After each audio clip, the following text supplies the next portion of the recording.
Yeah, it's Zach, stepping up to the game, living life prepared, I'm not here for the fame. With a plan in my hand, gotta make it alright. Through the storms and the struggles, I'm ready to fight. Prepare for the worst while I aim for the best. Zach's unique prepping, we're reaching new heights. Living strong and ready, we're chasing the lights. With courage as armor, we'll conquer the day. Together we rise, we'll fight our own way.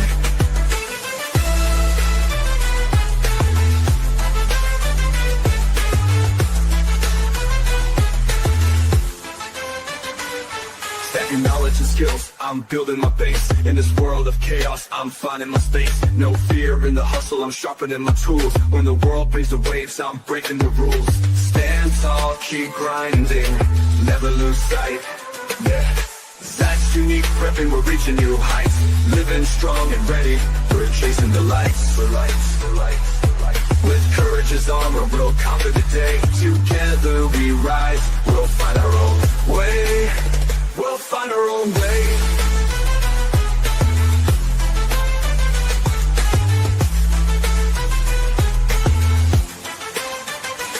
Stand tall, keep grinding, never lose sight. Stacking knowledge and skills, I'm building my base. In this world of chaos, I'm finding my space. No fear in the hustle, I'm sharpening my tools. When the world brings the waves, I'm breaking the rules. Stand tall, keep grinding, never lose sight. Never lose sight. Yeah, stand tall, keep grinding, never lose sight. Lift brick every chain, with Zach in the lead. We'll never feel pain, never feel pain, never feel pain. With Zach in the lead, we'll never feel pain, never feel pain, never feel pain. With Zach in the lead, we'll never feel pain. With Zach in the lead, we'll never feel pain. With Zach in the lead, we'll never feel pain. We'll never feel pain, we'll never feel pain. We'll never feel pain.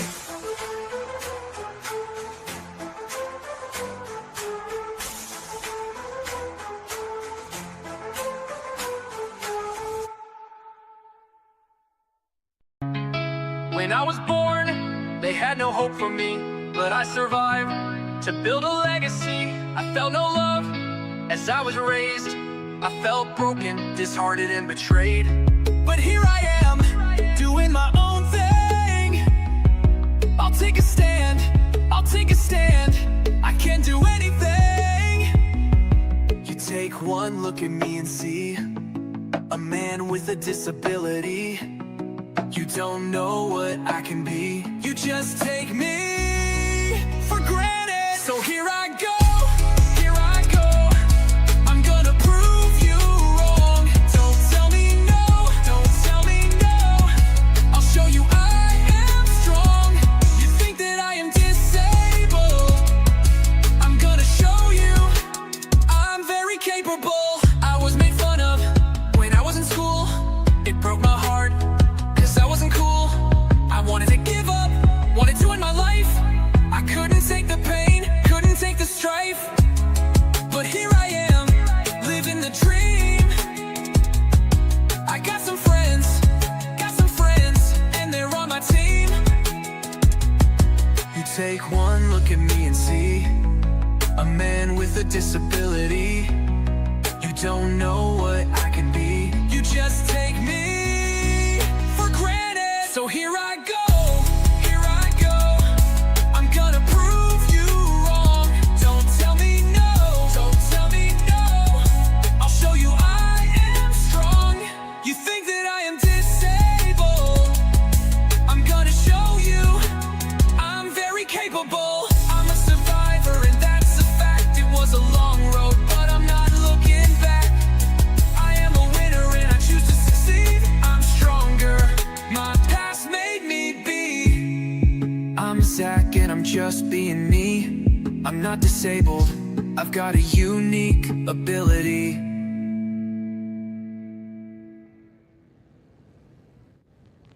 At Unique Prepping, we're all about building stronger communities and preparing for the unexpected.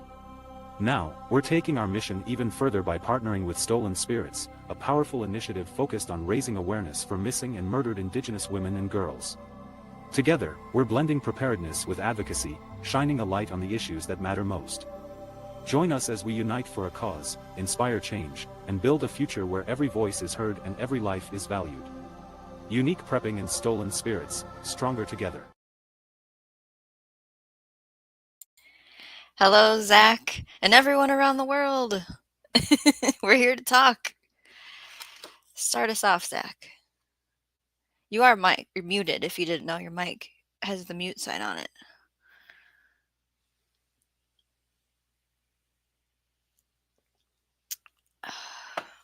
We've got some Shawnee fan club in the chat.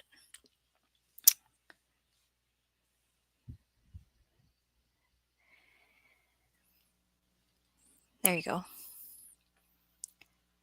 Evening our prepping community and welcome to the 40th installment of Unique Prepping's community. On tonight's episode, we will be discussing the future of gardening and how we see it shaping up.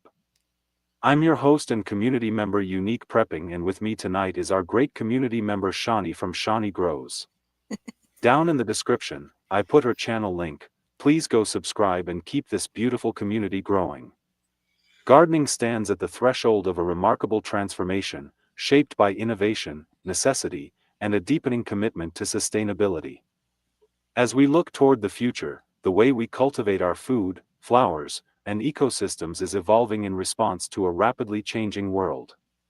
Climate shifts, urban expansion, and resource scarcity are pushing gardeners to rethink traditional methods, embracing technologies and practices that maximize efficiency while honoring the earth. Vertical gardens climb the walls of city skyscrapers, hydroponics and aquaponics turn small spaces into bountiful harvests, and smart systems monitor soil health with precision, ensuring every drop of water and nutrient is used wisely. Heirloom seeds, once overlooked, are making a comeback as gardeners prioritize biodiversity and resilience over uniformity. Community gardens are flourishing, knitting people together in shared spaces where knowledge and harvests are exchanged freely. Regenerative techniques, like no-till farming and companion planting, are restoring soil vitality, proving that we can give back to the land as much as we take. From rooftop plots to desert greenhouses, the future of gardening is a tapestry of innovation and tradition, blending cutting-edge tools with time-honored wisdom to feed both body and soul. This is a movement about more than growing plants, it's about cultivating hope, self-reliance, and a deeper connection to the world around us. Please like, subscribe, comment, and share. Shawnee, do you have anything to add before we start? I have a lot to say, so I would love to just get right into the questions so we can fit it all in, right?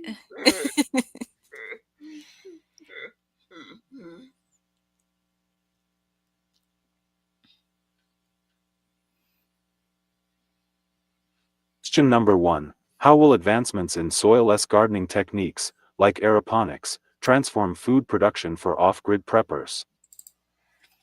Okay.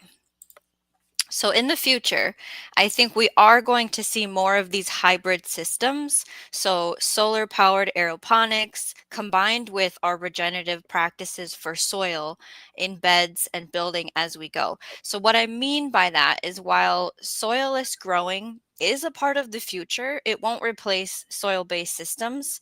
It's going to complement them. So I see aeroponics and hydroponics as bridges between technology and survival growing, but if you think about it, they also require a lot of energy. Now, are our lights getting higher tech and better, cheaper? Yes. There's going to be maintenance involved. It's a trade off if you truly are wanting to be off grid. My experience with soilless growing is your sprouts. So, soaking seeds in water, draining them, rinsing them until they sprout. This can be done on your counter without soil, without sunlight. Things like mung beans, radish, brassicas work for this, as well as microgreens. So, you could use a hemp mat versus potting mix. And that's where you just broadcast densely planted seeds into the hemp mat, water it, provide a light source. Once the plants reach like 2 inches, they have true leaves. You trim or cut them, you eat them. So sunflowers, peas, blends of beets, radish, cilantro, basil all work well for this and are highly nutritional. They're very densely packed, and we kind of need that here in the winter in Minnesota. This type of growing, the soilless techniques, can come in handy when dealing with soil contamination situations. So you might find yourself where the individual brought it in, bad compost, maybe the toxins are environmental, like contaminated floodwaters or ash falling on your garden, and we can't forget about global disasters.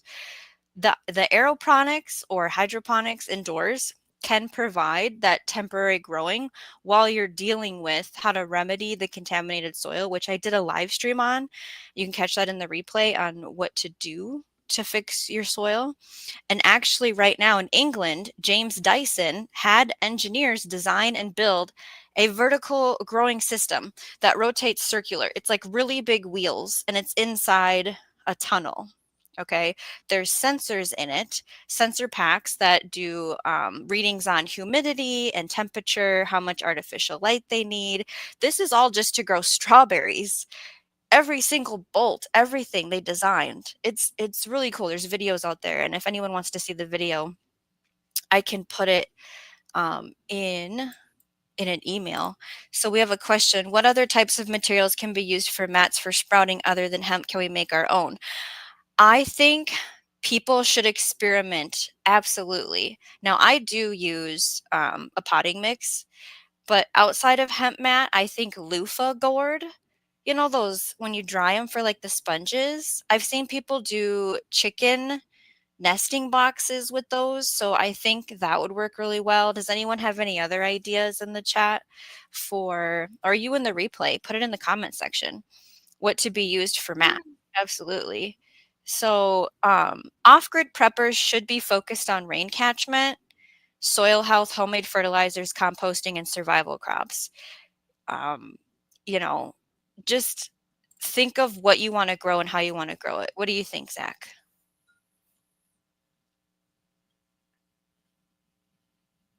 Soilless gardening techniques, particularly aeroponics, represent a seismic shift for off-grid preppers seeking sustainable food production. Aeroponics involves growing plants in an air or mist environment, with roots suspended and nourished by nutrient-rich water vapor. This method eliminates soil dependency, a critical advantage for preppers in remote or resource-scarce locations. Soil can be heavy, difficult to source, and prone to contamination or depletion. Aeroponics sidesteps these issues, allowing cultivation in virtually any environment, from rocky terrains to urban hideouts. Off-grid preppers, often limited by space or access to fertile land, can leverage this technique to grow fresh produce in confined setups like shipping containers, bunkers, or mobile shelters. Efficiency defines aeroponics' transformative potential. Plants in aeroponic systems receive nutrients directly to their roots via fine mist, optimizing absorption and minimizing waste. These indicate aeroponics can use up to 90% less water than traditional farming, a game changer for preppers reliant on limited water sources like rainwater catchment or manual wells. Nutrient solutions are recycled within closed systems, reducing the need for external inputs.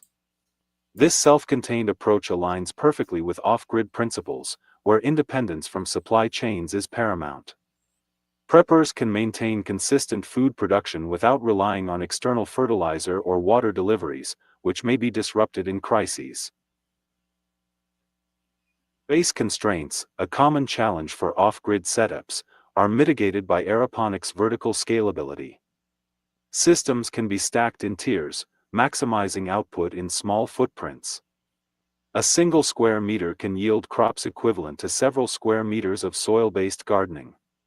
For preppers in compact shelters or urban environments, this means abundant harvests of leafy greens, herbs, or even root vegetables in spaces as small as a closet.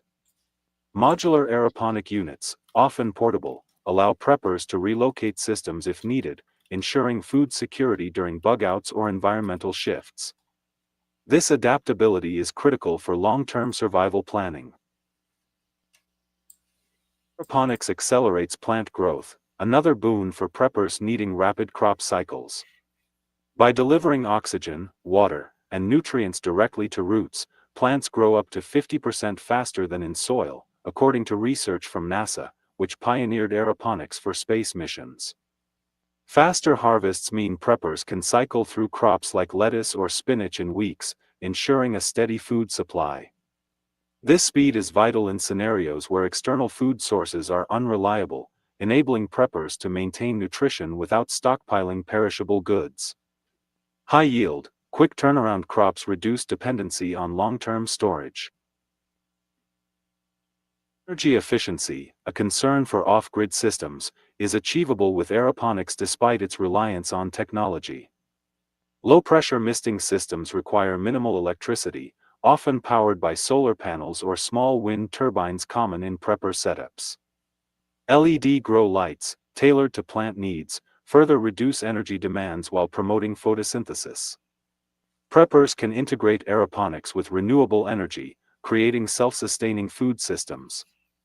Battery backups or hand crank generators can ensure misting pumps operate during power disruptions, maintaining crop viability in extended off-grid scenarios. Pest and disease control, a persistent challenge in traditional gardening, is simplified with aeroponics. Soil-borne pathogens like fusarium or root rot are eliminated without soil as a medium. The controlled environment reduces insect infestations, minimizing the need for pesticides. Preppers, wary of chemical inputs due to health or supply concerns, benefit from cleaner produce. Sterile conditions in aeroponic systems also allow for organic nutrient solutions, aligning with the prepper ethos of natural, self-reliant living. This reduces health risks and simplifies maintenance in isolated settings. Scalability and customization make aeroponics ideal for diverse prepper needs. Systems range from small countertop units for herbs to large setups for staple crops like potatoes. Preppers can tailor nutrient mixes to specific plants, optimizing growth for nutritional needs. For example, high potassium solutions can boost root crops, while nitrogen-heavy mixes favor leafy greens. This precision ensures a balanced diet, critical for long-term health in off-grid scenarios. Preppers can experiment with crop varieties, adapting to dietary preferences or medicinal plant needs without external suppliers. Climate resilience enhances aeroponics' appeal for preppers facing unpredictable conditions. Unlike soil-based gardening, which suffers from drought, flooding, or temperature swings, aeroponic systems thrive indoors or in controlled environments. Preppers can insulate units against extreme weather, maintaining production year-round. This is crucial in scenarios like prolonged winters or desert climates, where traditional gardening fails. By controlling light, humidity, and nutrients, preppers can replicate ideal growing conditions, ensuring food security regardless of external climate challenges. Integration with other off-grid systems amplifies aeroponics' potential. Gray water from washing can be filtered and used in nutrient solutions, conserving water. Compost teas, derived from organic waste, can supplement commercial nutrients, reducing costs. Preppers skilled in DIY can build aeroponic systems from recycled materials, aligning with the ethos of resourcefulness. Coupling aeroponics with aquaponics, where fish waste provides nutrients, creates a closed-loop ecosystem. Such synergies maximize efficiency, making food production sustainable for years without external inputs. Long-term sustainability positions aeroponics as a cornerstone for off-grid food security. Unlike soil, which degrades over time, aeroponic systems maintain consistency with proper maintenance. Preppers can stockpile nutrient powders, which have long shelf lives, ensuring years of production. Ability to grow diverse, nutrient-dense crops in confined spaces empowers preppers to thrive in isolation. As global uncertainties grow, aeroponics offers a path to resilience, transforming how preppers approach food independence. It's not just a technique, it's a mindset shift toward innovative survival. UP out.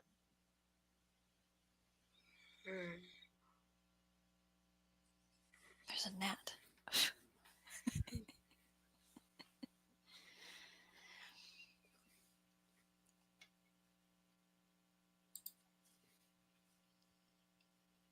Question number 2. What impact could genetically engineered or climate-resilient crops have on the accessibility and ethics of gardening in the future? Okay, I actually want to first ask the chat and you in the replay a question. Do you think plants can actually learn from their environment, or is it all just genetics at work? Okay, so while you're answering that, I'm going to define genetically engineered. Unlike traditional plant breeding, which can happen through natural pollination and selection, genetic engineering changes the plant's code at the molecular level, sometimes combining genes that would never meet in nature. It's plants whose DNA have been directly altered in a lab using biotechnology. Scientists insert, remove, or modify specific genes, often from a different species, to give the plants new traits such as resistance to pests, tolerance to herbicides, faster growth, or the ability to survive drought. So, we actually have a genetically modified purple tomato available to home gardeners. It was created by inserting two genes from an edible purple snapdragon into the tomato's DNA, creating high levels of anthocyanins, which is an antioxidant. The developer of this was some scientists in the UK. So, you know they're working on more behind the scenes. If we already have one, I mean, come on. So, on one hand, climate resilient crops, drought tolerant, heat resistant, or even salt tolerant varieties can help us adapt to the extremes we're already seeing.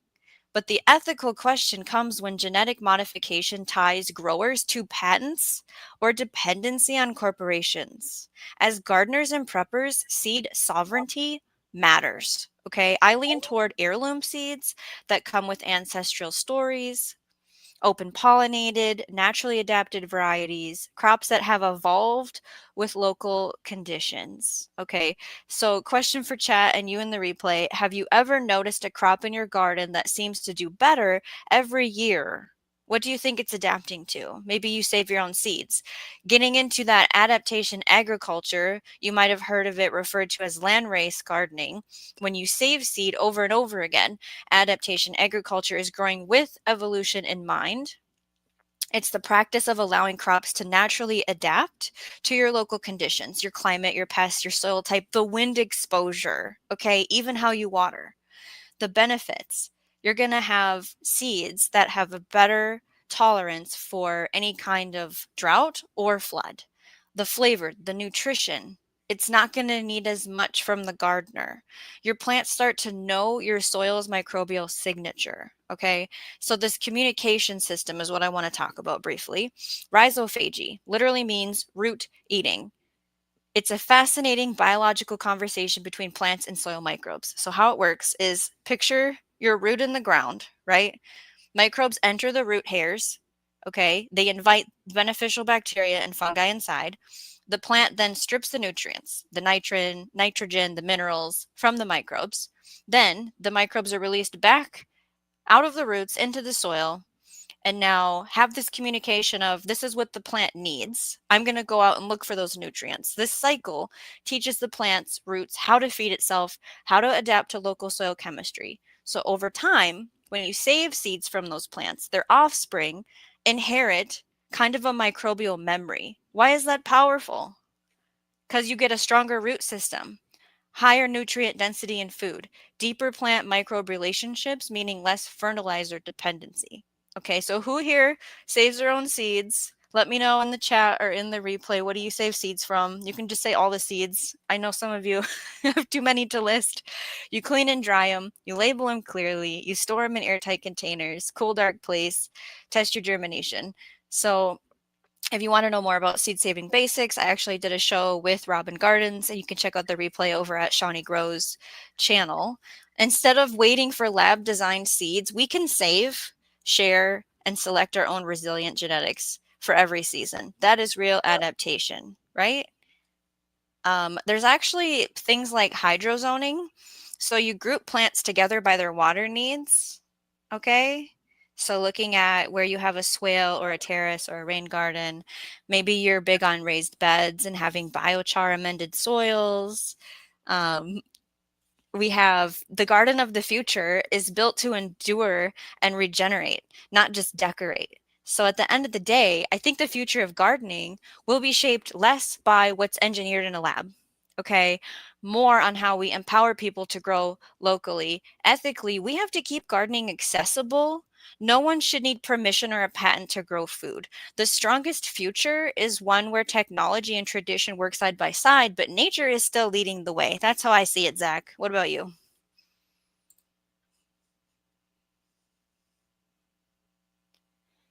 Genetically engineered GE and climate-resilient crops promise to reshape gardening's accessibility by enabling cultivation in environments previously unsuitable for agriculture. GE crops, designed with traits like drought tolerance or enhanced nutrient uptake, allow gardeners to grow food in arid regions, high salinity soils, or areas with erratic rainfall. For urban or rural gardeners with limited access to fertile land, these crops lower barriers to entry, requiring less water and fewer chemical inputs. Small-scale farmers and hobbyists can produce higher yields on marginal land, making gardening viable for communities in developing nations or degraded ecosystems.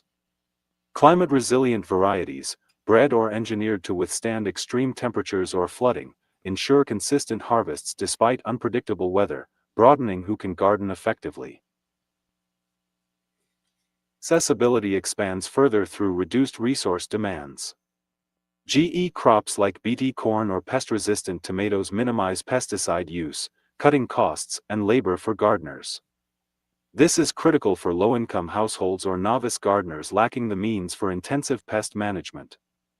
Crops engineered for faster growth or higher yields, such as rice with enhanced photosynthesis, enable more food production in smaller spaces or shorter seasons. Gardeners, constrained by balconies or rooftops, benefit from compact, high-output varieties. These advancements democratize gardening, empowering people without large plots or extensive knowledge to grow their own food. Ethical concerns arise with GE crops, particularly around corporate control of seeds. Companies like Monsanto dominate the GE seed market, often requiring farmers to purchase new seeds annually rather than saving them, a practice at odds with traditional gardening's ethos of self-reliance. This dependency raises questions about autonomy, as gardeners may lose control over their seed supply. Source biotech movements, like those developing freely shareable GE seeds, counter this trend, but their reach remains limited. Ethical gardening in the future must balance the benefits of engineered resilience with the need for seed sovereignty, ensuring access without corporate gatekeeping.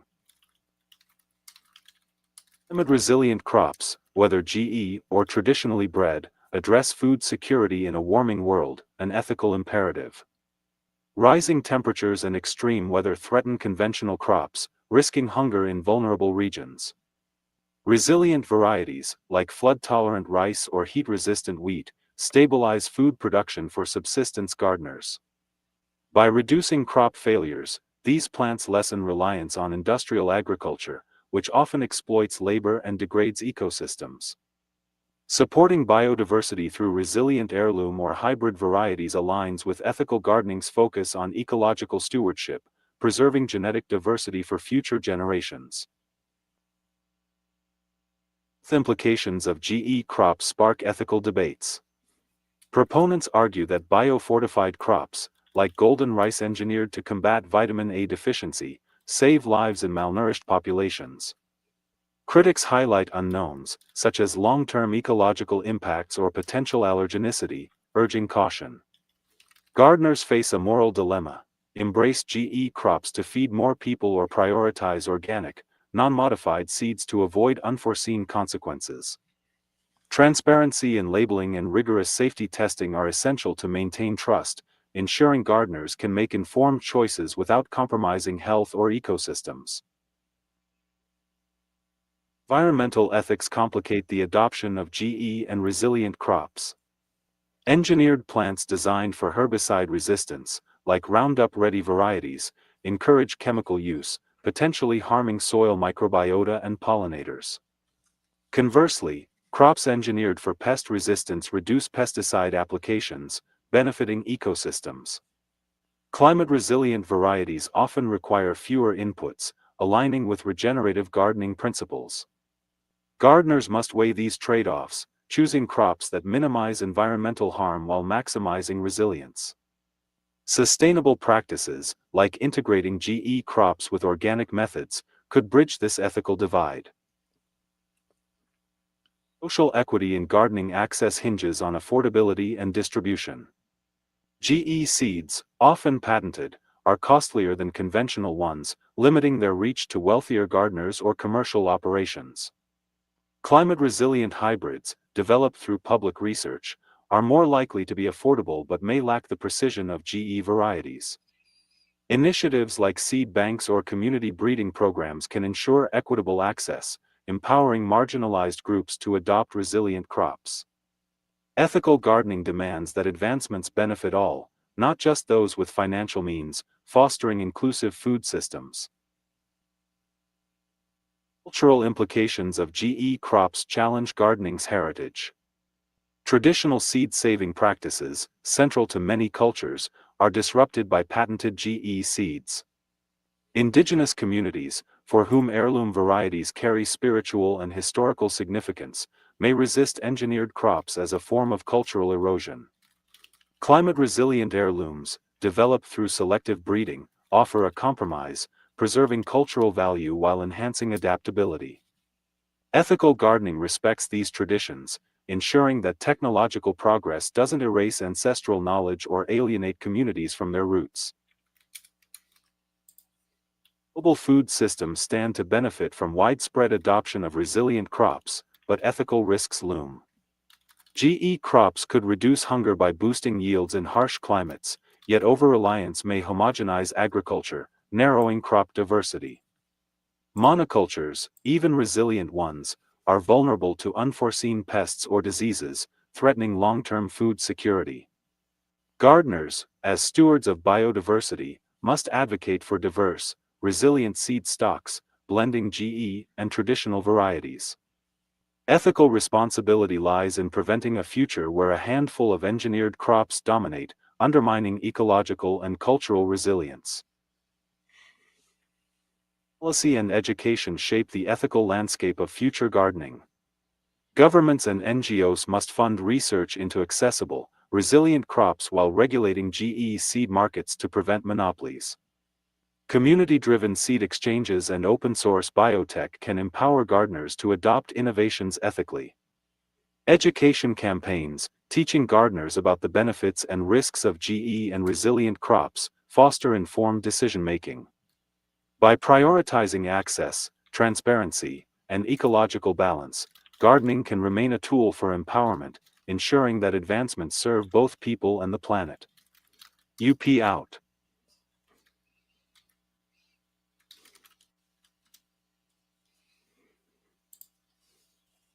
Question number 3. How can community-driven seed banks and plant-sharing networks strengthen local food systems for preppers?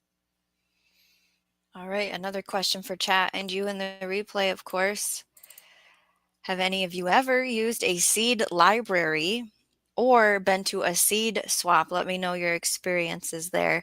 Community seed banks and plant swaps rebuild the relationships that industrial food systems erased. Every time we share a seed, we're strengthening biodiversity and creating backup systems that don't rely on shipping or supply chains. In the future, these networks could also include digital seed libraries, so using some kind of tracking or chain community mapping for varieties, origins, or growing data.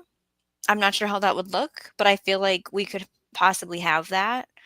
But at the heart of it, it's still about people connecting and growing together. So, how do you find one of these seed banks, free seed libraries, or seed swaps? First, you can start local. Check your public library. A lot of the seed libraries are in the actual library.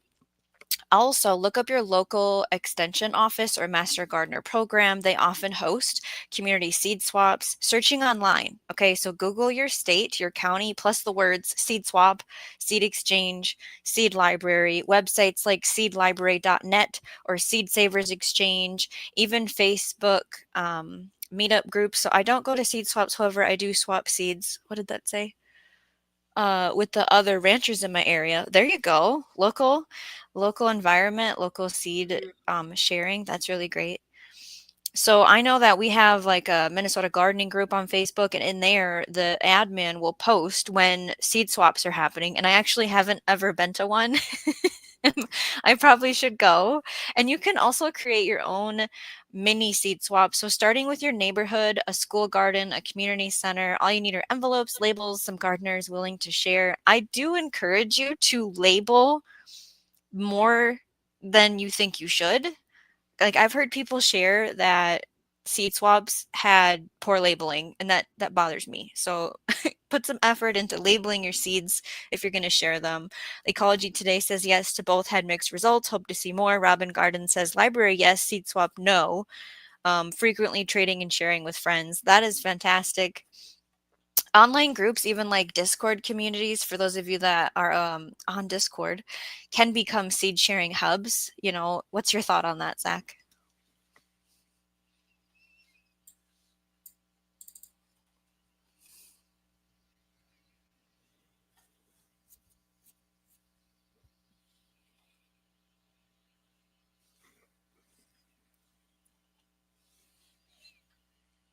Community-driven seed banks and plant-sharing networks bolster local food systems by ensuring preppers have access to diverse, locally adapted seeds. These initiatives collect, store, and distribute seeds suited to regional climates, soils, and pests, critical for off-grid preppers who rely on resilient crops.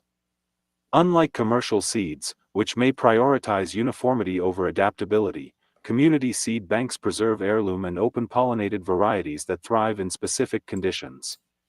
Preppers can access seeds for crops like drought-tolerant maize or cold-hardy greens, tailored to their environment. This localized approach reduces reliance on external suppliers, strengthening food security in crises when supply chains falter. Seed banks empower preppers through knowledge exchange. Community networks often pair seed distribution with workshops on cultivation, seed saving, and soil health. Preppers, who value self-reliance, gain skills to propagate plants year after year without purchasing new seeds. For example, learning to save tomato or bean seeds ensures a perpetual supply, cutting costs and dependency. These networks foster mentorship, connecting novice preppers with experienced growers. This shared expertise builds a resilient knowledge base, essential for sustaining food production in isolated or disrupted conditions. And sharing networks enhance crop diversity, a cornerstone of prepper food systems. By swapping cuttings, seedlings, or seeds, preppers access a wider range of plants, from medicinal herbs to nutrient-dense root crops. Diversity mitigates risks like crop failure from pests or weather extremes, as varied plants are less likely to fail simultaneously. A prepper in a network might trade squash seeds for berry cuttings, enriching their diet and resilience. These exchanges also preserve rare varieties, countering the monoculture trend of industrial agriculture and ensuring long-term food security. Economic benefits make seed banks and sharing networks vital for preppers. Commercial seeds, especially genetically modified or hybrid varieties, often require annual purchases, straining budgets. Community-driven systems provide free or low-cost seeds, leveling the playing field for preppers with limited resources. Bartering plants or seeds within networks eliminates cash transactions, aligning with off-grid principles of self-sufficiency. A prepper might exchange kale seeds for labor or tools, creating a circular economy that sustains local food systems without external inputs. Social cohesion strengthens through these networks, fostering community resilience. Preppers, often individualistic, benefit from collective support in seed-sharing groups. These networks build trust and mutual aid, critical during emergencies. A community garden or seed bank can serve as a hub where preppers share resources, like tools or irrigation systems, reducing individual costs. In a crisis, these relationships ensure preppers can rely on neighbors for seeds or plants, reinforcing local food systems as a safety net against scarcity. Adaptability to climate change is a key advantage of community seed banks. Local growers select seeds from plants that withstand regional challenges, like heat waves or flooding. Over time, these seeds evolve into robust, climate-resilient strains. Preppers accessing these seeds can grow crops suited to shifting conditions, unlike generic commercial varieties. For instance, a seed bank in a drought-prone area might prioritize sorghum or amaranth, enabling preppers to maintain harvests despite water scarcity. This localized resilience is critical for long-term survival planning. Seed sovereignty, a core prepper value, is upheld through community-driven systems. Corporate seed markets often restrict seed saving, locking gardeners into dependency. Community banks bypass this by offering open-pollinated seeds that can be saved and replanted. Preppers maintain control over their food supply, free from corporate patents. This autonomy aligns with the prepper ethos of independence, ensuring they can sustain gardens without external interference, even in prolonged crises. Biodiversity preservation, another ethical benefit, strengthens local ecosystems. Seed banks protect heirloom varieties at risk of extinction, maintaining genetic diversity. Preppers planting these varieties support pollinators and soil health, creating robust microecosystems. Diverse gardens are less vulnerable to pests or diseases, reducing the need for chemical inputs. A prepper growing multiple bean varieties, for example, ensures some survive blight, securing food and contributing to ecological stability critical for sustainable off-grid living. Scalability of community networks supports preppers at all levels. A small seed bank might serve a neighborhood, while larger networks connect regional preppers, sharing seeds across climates. Digital platforms, like online seed exchanges, expand access, allowing preppers to request rare varieties or trade surplus. Systems scale to prepper needs, whether for a balcony garden or a homestead. By pooling resources, networks ensure no prepper is left without seeds, reinforcing local food systems' inclusivity and resilience. Long-term sustainability of local food systems hinges on these networks' ability to adapt and endure. Seed banks preserve genetic material for future generations, safeguarding against crop loss from disasters or corporate consolidation. Plant sharing fosters a culture of generosity, encouraging preppers to contribute to collective resilience. By decentralizing seed access and knowledge, these systems create a web of self-sufficient gardeners ready to face uncertainties. Preppers, equipped with diverse seeds and community support, can build food systems that thrive in any scenario. UP out.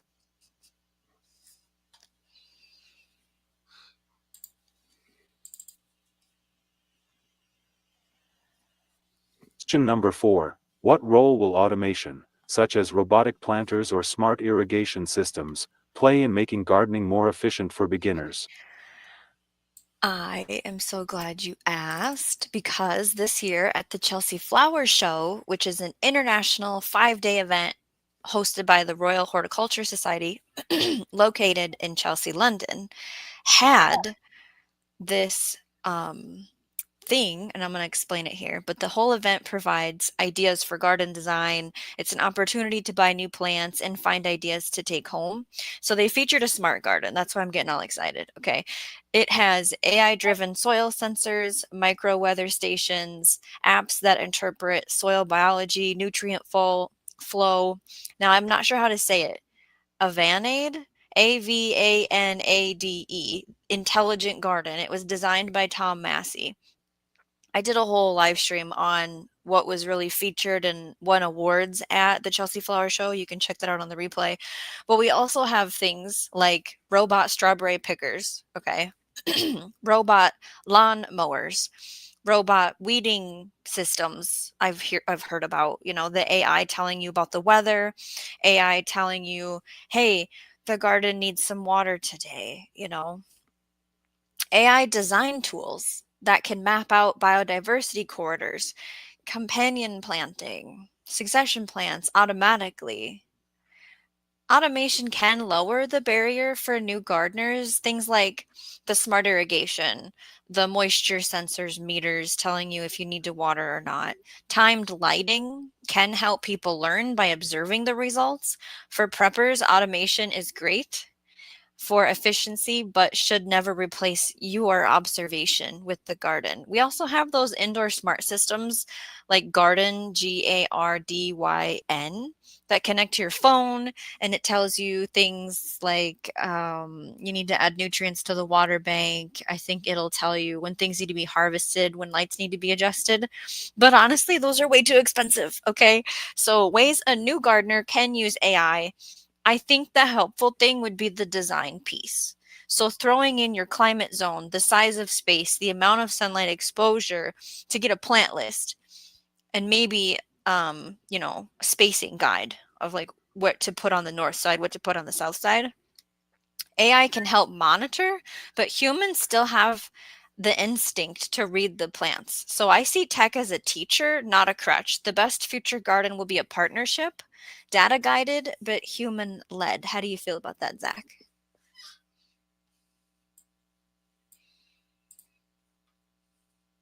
Automation, including robotic planters and smart irrigation systems, revolutionizes gardening efficiency for beginners by simplifying complex tasks. Robotic planters, equipped with sensors and AI, automate seed placement, soil monitoring, and nutrient delivery.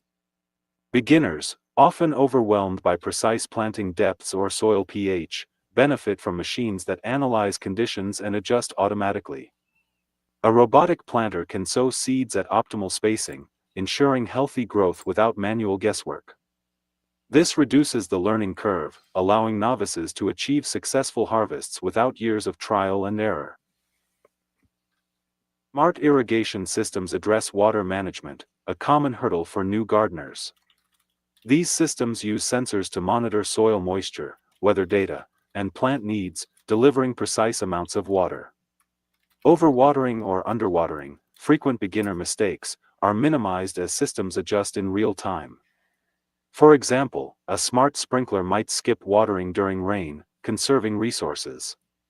Beginners save time and water, critical for those with busy schedules or limited access to resources, making gardening approachable and sustainable. Time efficiency is a major advantage of automation. Robotic planters handle repetitive tasks like weeding or transplanting, freeing beginners from labor-intensive chores. A small robot can navigate rows, removing weeds with precision, while beginners focus on learning plant care basics. Smart apps linked to these systems provide real-time alerts, guiding novices on when to harvest or fertilize. This automation transforms gardening into a manageable hobby, fitting into modern lifestyles without demanding extensive time commitments. Cost savings from automation appeal to beginners on tight budgets. Smart irrigation reduces water waste, lowering utility bills. Robotic planters minimize seed loss by optimizing placement, ensuring higher germination rates. For instance, a beginner using a robotic seeder might achieve 90% germination compared to 60% with manual planting. Over time, these efficiencies offset initial equipment costs, making automation a practical investment for novices aiming to grow food economically. Accessibility for beginners improves with automation's user-friendly design. Many systems, like smart hydroponic kits, come with plug-and-play setups and mobile apps that guide users step by step. A beginner can set up a countertop herb garden with automated lighting and nutrient dosing, requiring minimal knowledge. Voice-activated systems or apps translate complex terms into simple instructions, empowering those intimidated by traditional gardening. This inclusivity opens gardening to diverse groups, from urban apartment dwellers to retirees. Consistency in crop outcomes builds beginner confidence. Automation ensures plants receive steady light, water, and nutrients, reducing failures from human error. A smart greenhouse might adjust temperature and humidity automatically, preventing wilting or mold. Beginners see reliable results, encouraging them to continue gardening.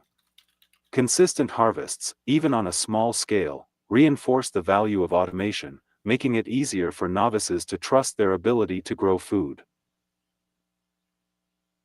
Environmental sustainability aligns with automation's precision. Smart systems minimize resource waste, appealing to eco-conscious beginners. Drip irrigation targets plant roots directly, using up to 50% less water than traditional methods. Robotic planters reduce chemical use by targeting weeds mechanically. Beginners adopting these tools contribute to sustainable practices without needing advanced knowledge, aligning gardening with broader environmental goals and fostering a sense of purpose. Scalability of automated systems suits beginners' evolving needs. A novice might start with a single smart planter for herbs, then expand to a full garden with integrated irrigation and robotic tillers. Modular systems allow gradual investment, preventing overwhelm.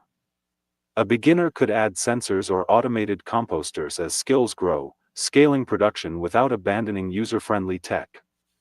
This flexibility ensures automation remains relevant as beginners transition to advanced gardening. Community integration enhances automation's impact. Online platforms linked to smart systems connect beginners to forums where they share data, like irrigation schedules or crop yields. A novice using a smart garden app might access tips from experienced users, accelerating learning. Some robotic systems allow remote monitoring, enabling beginners to seek advice from mentors in real time. These networks transform solitary gardening into a collaborative experience, boosting confidence and knowledge. Long-term adoption of automation fosters a new generation of gardeners. By removing barriers like time, skill, or resource constraints, robotic planters and smart irrigation make gardening approachable for beginners.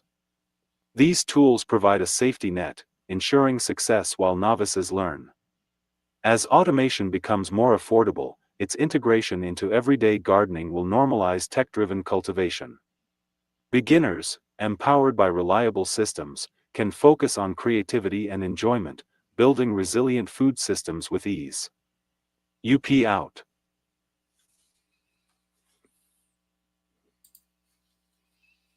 Question number 5. How might integrating native plants and wild foraging into gardening practices enhance resilience and sustainability for future preppers? Okay, so again, I have a question for the chat and you in the replay. I will come back and read the comments. Let's have a conversation. How many of you have observed wild food growing in your community? Okay, this could be a state park, a wildlife reserve, some woodlands, a shoreline. Have you kept track of when and where you see these wild foods ready for harvest? Because this could be really helpful to keep in a notebook. This is one of the most powerful shifts we can make. So having native plants that are naturally adapted to local weather extremes, they help stabilize the soil. They attract our pollinators and our predators. They require almost no external inputs. You know, we were talking about perennials earlier in the chat. Perennials are reliable. Pairing them with foraging knowledge turns your prepper's landscape into a living pantry. Okay. So, what can you do is watch your yard. Watch, where do people not go?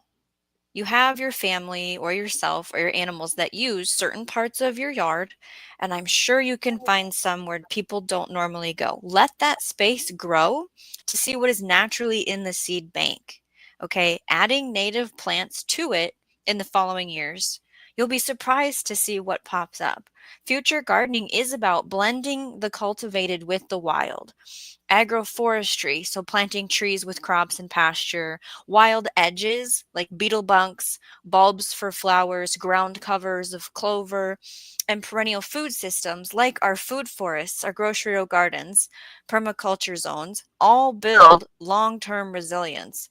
The more we invite nature in, the less fragile our systems become, the less it relies on us putting a seed in the ground. Messy is in again. It's beautiful. Natural succession, self-seeding, fungal networks left intact. Ecology Today says, I'm still too nervous for wild foraging. You got to get a buddy. You got to willing to learn. There you go. Get a confident buddy to hold your hand through that, right? Because we can do all the research. with books and videos, but it really helps having someone with you at that plant going, okay, yes, we can eat that, right? I pick wild huckberries every year for jelly syrup, muffins, pies. Look at that. See? See what else you can find.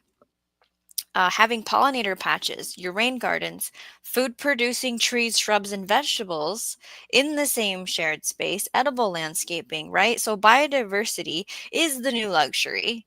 The more life a garden supports, the higher its value. Your polyculture, so mixing many types of plants together.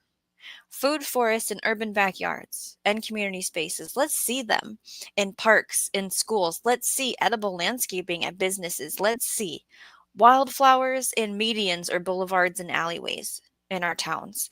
Integrated livestock and plant systems also are part of this. And now I'm talking tiny things like ducks, chickens, rabbits, bees, hello, honey, right? We're moving from control to collaboration with nature. So, this whole foraging piece. In a crisis or off grid situation, knowing 10 edible wild plants in your area can mean the difference between hunger and abundance. So when we learn to forage, we start seeing food everywhere. Your eyes kind of shift, right? It's not just in rows or raised beds. That awareness changes how we design our gardens. Nature's already done the research for us. The weeds, the berries, and greens that pop up without our help, those are the species that can teach us resilience. So, examples for wild edibles: dandelion, using the flower, the leaf, the root; purslane, lamb's quarter, nettle. There's dead nettle and there's stinging nettle. You can use both. Nutrient powerhouses that grow themselves. There's somebody named Silly Lily that always jokes that if you were going to be on a stranded desert island, you would want stinging nettle with you because you would survive. Are medicinals, okay? Yarrow, plantain, wild mint can be planted along borders or in food forests. Chamomile, love it. I would love a whole forest of chamomile, okay? Native perennials, your blackberries, elderberries, if you can handle or understand how to prepare a Jerusalem artichoke, right? Wild onions, ramps, Egyptian walking onions, high yield, low input, long-term crops. So what do I want you to do? Okay. I like giving homework. If you've been to any of my live streams, I put things in the description, places to go, things to read, things to see. I want you to learn 3 to 5 edible wild species in your region. Keep a small foraging field guide or local plant ID app. Find a buddy, okay? Practice ethical foraging. Only take a little and always leave the roots to regenerate. The future prepper garden won't have straight edges. It will blend the wild with the cultivated, and that's what keeps it strong. What about you, Zach?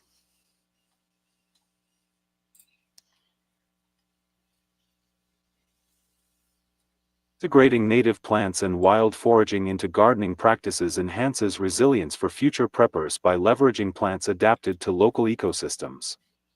Native species, evolved to thrive in specific climates, soils, and weather patterns, require minimal water, fertilizers, or pest control compared to exotic crops. For preppers, this reduces dependency on external resources, critical in off-grid scenarios. A garden with native edible plants like chokecherries or amaranth ensures food production in harsh conditions, such as droughts or floods, where conventional crops fail. These plants' inherent adaptability strengthens food security. Wild foraging complements gardening by expanding food sources beyond cultivated plots. Preppers skilled in identifying edible wild plants, like dandelions or purslane, can supplement harvests with nutrient-rich foraged foods. This dual approach mitigates risks of crop failure from pests, disease, or extreme weather. Foraging requires no input costs, aligning with prepper self-reliance. By integrating foraged plants into diets, preppers diversify nutrition, reducing reliance on stored food or single-crop gardens, which may falter in crises. Sustainability improves through native plants' low environmental impact. Species support local pollinators, like bees and butterflies, essential for garden productivity. Like non-native plants that may demand chemical inputs, natives coexist with local ecosystems, reducing soil degradation. Preppers planting native berries or root crops foster biodiversity, creating resilient microecosystems. This ecological balance ensures long-term soil health, critical for sustained food production in off-grid settings without access to commercial fertilizers. Foraging enhances sustainability by utilizing naturally abundant resources. Wild plants, often considered weeds, grow without cultivation, conserving water and energy. Preppers harvesting nettles or wild leeks reduce the need for resource-intensive crops, lowering their environmental footprint. Knowledge of seasonal foraging cycles allows preppers to plan harvests, integrating wild foods with garden yields. This synergy creates a sustainable food system, minimizing waste and maximizing local resource use. Resilience grows through native plants' resistance to local pests and diseases. Like hybrid crops bred for yield, natives have evolved natural defenses, reducing the need for pesticides. For preppers, this means less reliance on chemical supplies, which may be unavailable in crises. A garden with native milkweed or sunflowers can deter pests while attracting beneficial insects, maintaining yields. This natural pest management ensures consistent food production, vital for long-term survival planning. Foraging skills enhance prepper adaptability in dynamic environments. Wild plants often thrive in disturbed areas, like roadsides or abandoned lots, accessible even during societal disruptions. Preppers trained in foraging can relocate and still find food, unlike those dependent on fixed gardens. Combining foraging with native plant gardens creates a flexible food system, allowing preppers to pivot between cultivated and wild sources. This adaptability is crucial in scenarios like natural disasters or economic collapse. Native plants preserve cultural and ecological heritage, aligning with prepper values of independence. Many indigenous communities have long used native edibles, like pawpaws or wild rice, offering preppers a wealth of traditional knowledge. By incorporating these plants, preppers honor local heritage while building resilient gardens. Seed saving from natives ensures a perpetual supply, free from corporate seed markets. This sovereignty strengthens long-term food security, empowering preppers to maintain control over their resources. Foraging fosters community resilience through shared knowledge. Preppers participating in local foraging networks learn to identify edible plants, exchange tips, and map wild food sources. These networks create collective resilience, as communities pool resources during scarcity. A prepper sharing foraged elderberries or teaching others about native cattails strengthens group survival. This communal approach complements individual gardening, ensuring preppers have support systems to fall back on in crises. Biodiversity from native plants and foraging reduces monoculture risks. Diverse gardens with native species are less vulnerable to single-point failures, like a pest wiping out one crop. Foraging adds another layer, as wild plants vary in availability and resilience. A prepper growing native beans alongside foraged lamb's quarters ensures dietary variety and ecological stability. Diversity buffers against environmental shocks, securing food systems for years in unpredictable conditions. Long-term sustainability hinges on integrating these practices into prepper lifestyles. Native plant gardens, paired with foraging, create closed-loop systems that thrive without external inputs. Preppers can propagate natives through cuttings or seeds, ensuring perpetual harvests. Foraging knowledge, passed through generations or communities, preserves resilience. By blending these approaches, preppers build food systems that endure climate shifts, resource scarcity, or societal upheaval, embodying true self-reliance. UP out. That was good.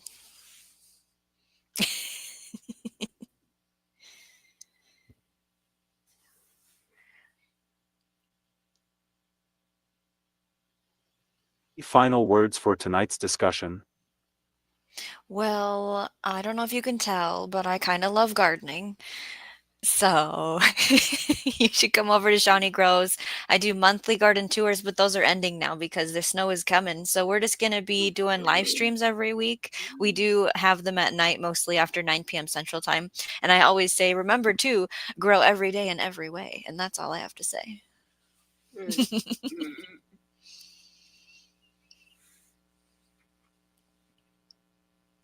The sun dips below the horizon on another episode of Unique Prepping's Community. We find ourselves reflecting on the seeds of wisdom planted in today's conversation about the future of gardening.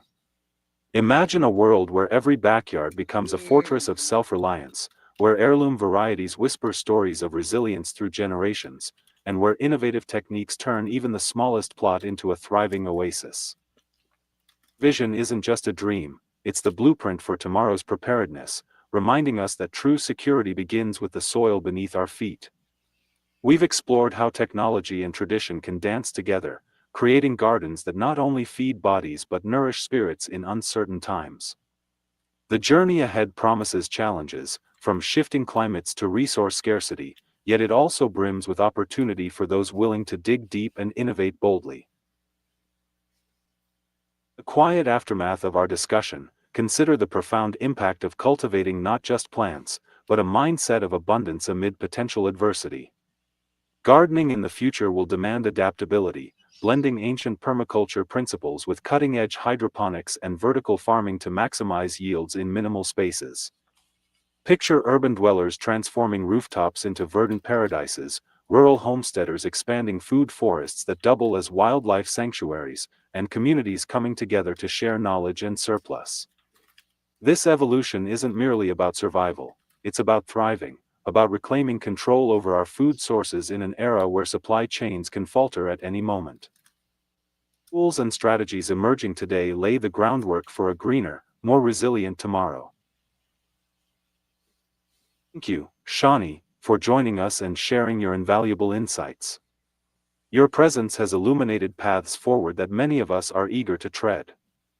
Delving deeper into the horizon, the future of gardening unfolds like a tapestry woven with threads of sustainability and ingenuity. Aquaponics systems that recycle water endlessly, AI-driven monitors that predict pest invasions before they strike, and genetically resilient crops designed to withstand extremes, these are the pillars upon which tomorrow's gardens will stand. Preppers everywhere are already pioneering these methods, turning potential doomsday scenarios into opportunities for growth and self-sufficiency. It's a call to action, urging us to experiment now, to fail forward, and to document our successes so that the community as a whole ascends together. In this shared pursuit, we forge bonds stronger than any chain. Beauty of forward-thinking gardening lies in its inclusivity, welcoming novices and experts alike into a movement that transcends borders and backgrounds. Community seed banks, online forums buzzing with real-time advice, and local workshops become the lifeblood of this revolution, ensuring that knowledge flows freely like rainwater through a well-designed swale. As we anticipate droughts, floods, and everything in between, our gardens evolve into living arcs, preserving biodiversity and cultural heritage. This isn't just about putting food on the table, it's about cultivating hope, about proving that with foresight and effort, we can weather any storm. Visioning the gardens of decades to come, we see smart greenhouses that adjust environments autonomously, drone pollinators buzzing where bees once struggled, and soil regeneration techniques that heal the earth rather than deplete it. For the prepper, this means stockpiling not just cans, but knowledge, blueprints for off-grid irrigation, recipes for preserving harvests without electricity, and networks of like-minded individuals ready to barter and collaborate. The future demands that we think beyond the growing season, planning for perennial systems that provide year-round sustenance and medicinal resources. In embracing this holistic approach, we honor the legacy of those who came before us while securing a legacy for those who follow. Intersection of gardening and preparedness reveals a profound truth, that independence is grown, not granted. From companion planting that naturally deters threats to mycelium networks enhancing soil health underground, every choice we make today echoes into eternity. As global events unfold unpredictably, the ability to produce one's own nutrition becomes a cornerstone of freedom, a quiet rebellion against dependency. Communities that invest in communal plots and shared tools find strength in unity, their collective efforts yielding bounties that sustain through lean times. This is the essence of prepping: elevated, practical, proactive, and profoundly life-affirming. Pushing the boundaries further, the future heralds bioengineered solutions tailored for extreme environments, allowing gardening in deserts, tundras, and even urban concrete jungles. Vertical farms stacked like skyscrapers, LED-lit basements bursting with greens, and mobile container gardens for the nomadic prepper, the possibilities expand exponentially. Integrating renewable energy sources like solar-powered pumps and wind-driven aerators ensures operations continue uninterrupted. Education becomes key, with virtual reality simulations training the next generation in advanced techniques from the safety of their homes. In this landscape, the prepared individual isn't isolated but interconnected, part of a global web of growers exchanging seeds, stories, and strategies.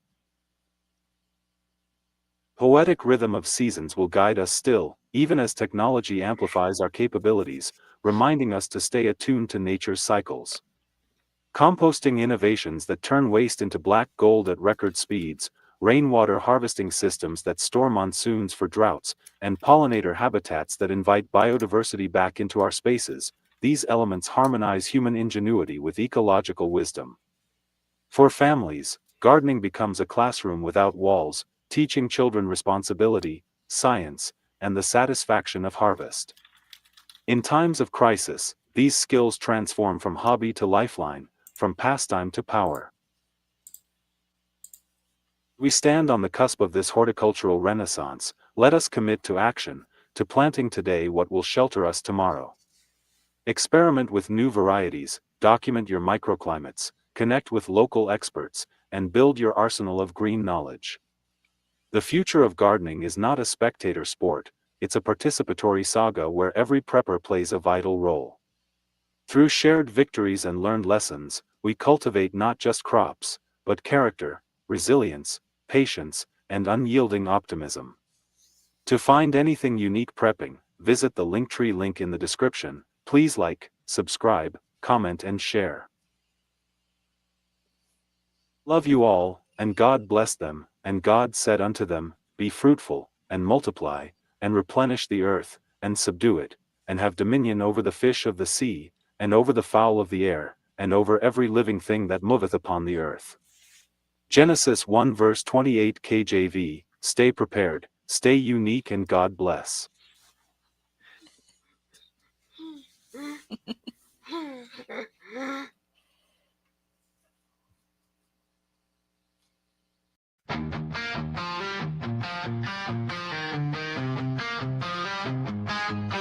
You woke up to a world that said stay in line.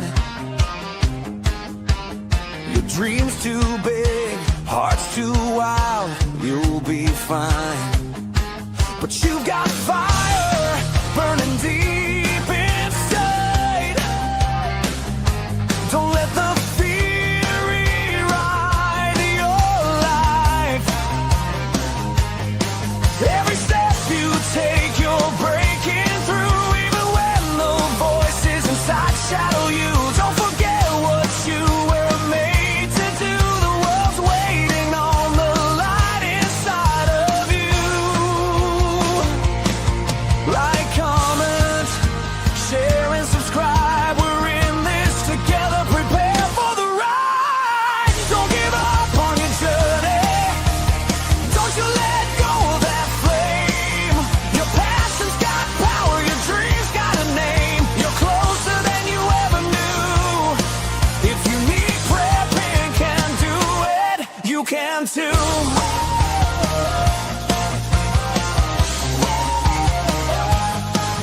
They say you're dreaming way too loud, but you were never meant to blend in with the crowd.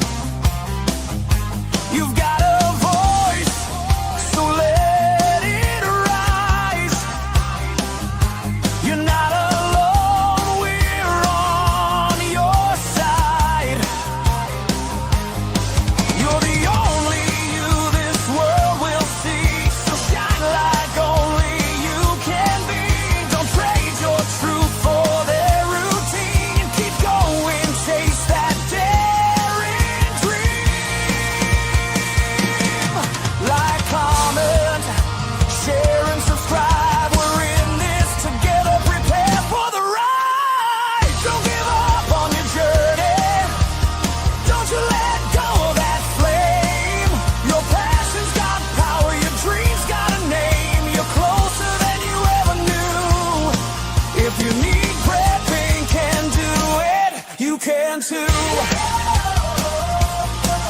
When the nights get long and the road feels rough, when the mountain's high and the climb is tough, look how far you've come, you've made it through, and you'll rise again, 'cause that's what dreamers do.